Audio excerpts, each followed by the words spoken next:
Le gouvernement kényan envisage de multiplier par 10 le capital minimum requis pour les banques locales pour le porter de 1 à 10 milliards de shillings. La proposition de relèvement des exigences en capital minimum pour les établissements de crédit a été présentée lors d'un discours sur le budget de l'État à l'Assemblée nationale. Le gouverneur de la Banque centrale Kamau Ochonge avait déjà annoncé que les autorités envisageaient d'augmenter le capital minimum des banques afin de les protéger contre les risques et de soutenir leur plan d'expansion régionale. Le Kenya devrait ainsi emboîter le pas au Nigeria qui a annoncé fin mars dernier de nouvelles exigences en matière de capital minimum pour des banques commerciales, les banques d'affaires et les no-intéressement afin d'augmenter leur capacité à soutenir la croissance économique. Alors que la première économie d'Afrique de l'Est compte 38 banques commerciales et une société de financement hypothécaire pour une population de 56 millions d'habitants, une multiplication par 10 du capital minimum exigé pourrait donner lieu à un mouvement de consolidation dans le secteur bancaire local.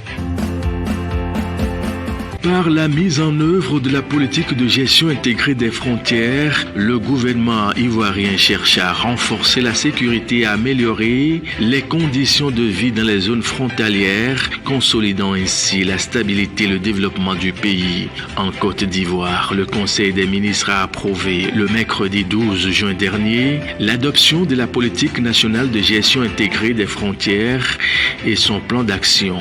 Un budget de 85 milliards de francs CFA, soit 140 millions de dollars, a été alloué pour la mise en œuvre de cette politique sur les 5 premières années, couvrant la période 2023-2027.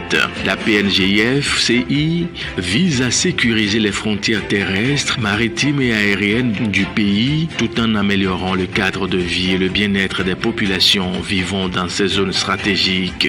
Ce budget permettra de financer une série d'initiatives réparties sur 10 ans, mettant l'accent sur des actions prioritaires et urgentes durant les premières années. Cette politique est structurée autour de 6 axes majeurs, incluant la coopération transfrontalière, la délimitation et la démarcation des frontières nationales, la sécurisation des zones frontalières ainsi que le renforcement des infrastructures et des services de base dans ces régions.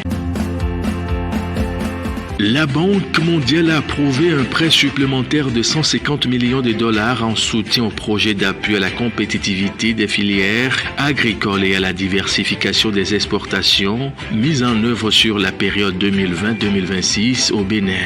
L'annonce a été faite le 11 juin par l'institution financière. Le dit projet touchera principalement les filières ananas, anacarde et les cultures maraîchères sur toute l'étendue du territoire national. L'enveloppe annoncée sera débloquée par l'Association internationale de développement IDA et servira concrètement à financer l'aménagement d'un périmètre érigé de 3000 hectares pour la production de riz et de cultures maraîchères, la réhabilitation des 34 000 hectares de plantations d'anacardiers et l'installation de 7000 hectares de nouvelles plantations d'anacardiers. Pour Nestor Kofi, responsable des opérations du groupe de la Banque mondiale pour le Bénin, cet appui financier contribuera à créer de nouvelles opportunités économiques et des moyens de subsistance plus inclusifs pour plus de 150 000 bénéficiaires du PACOFID. Au Bénin, la noix de cajou est le deuxième produit agricole d'exportation après le coton, générant des recettes évaluées à plus de 20,6 milliards de francs CFA, soit 34 millions de dollars en 2022, d'après les données de la Direction de la statistique agricole DSA. L'ananas est le premier produit horticole d'exportation du Bénin avec 240 millions de francs CFA, soit 395 700 de dollars de recettes générées au cours de la même année.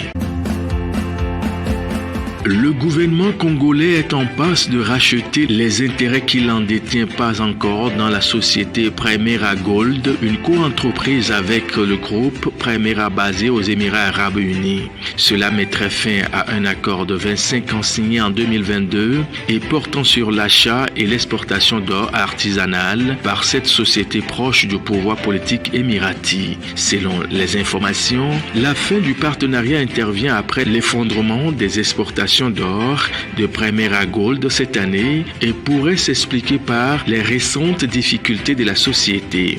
Outre les prix plus élevés proposés sur le marché noir aux mineurs artisanaux, Primera Gold a fait face à une réglementation bancaire limitant les transactions quotidiennes en espèces.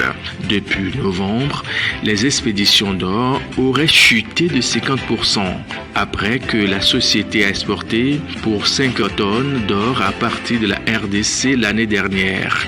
Ce changement remet en cause l'existence du partenariat entre le gouvernement congolais et le groupe émirati qui était censé lutter contre la contrebande d'or artisanal grâce à un quasi-monopole sur les exportations. Primera Gold dispose en effet d'une taxe préférentielle de 0,25% sur les exportations d'or artisanal contre 6% pour ses rivaux.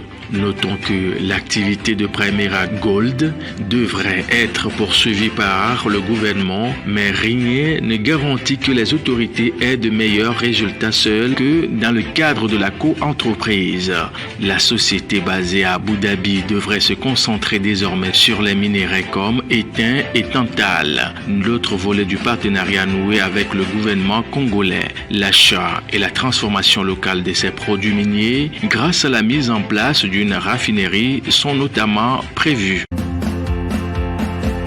Les travaux ont rassemblé les responsables des entités chargées de mettre en œuvre le programme Seuil du ministère de l'économie numérique et de la transformation digitale ainsi que ses agences et autorités partenaires du projet TIC telles que l'agence Togo Digital, l'agence nationale de cybersécurité, la société des infrastructures numériques et les autorités de régulation des communications électroniques et des postes. Pour le projet LA-RAP, les représentants des ministères de l'urbanisme et de la réforme foncière, de l'administration territoriale, de l'économie et des finances, de l'agriculture et du développement rural étaient également présents à l'OMCA Togo. La vision est de présenter aux acteurs impliqués dans le programme piloté par l'OMCA Togo les grandes lignes des rôles et responsables dans l'élaboration du plan de clôture du programme et de sa mise en œuvre pendant et après la fin du programme Seuil. Ce document vise en effet à garantir une transition harmonieuse, à maximiser les impacts du programme et à assurer la durabilité des résultats obtenus. Pour rappel, le programme Seuil est doté d'une enveloppe de 20 milliards de nos francs CFA. Il était marqué par un taux de réalisation physique de 111% pour le projet relatif au TIC et de 100% pour celui des réformes foncières pour l'accroissement de la productivité agricole à fin septembre 2023 avec alors un taux d'exécution financière globale de 21% qui a évolué depuis.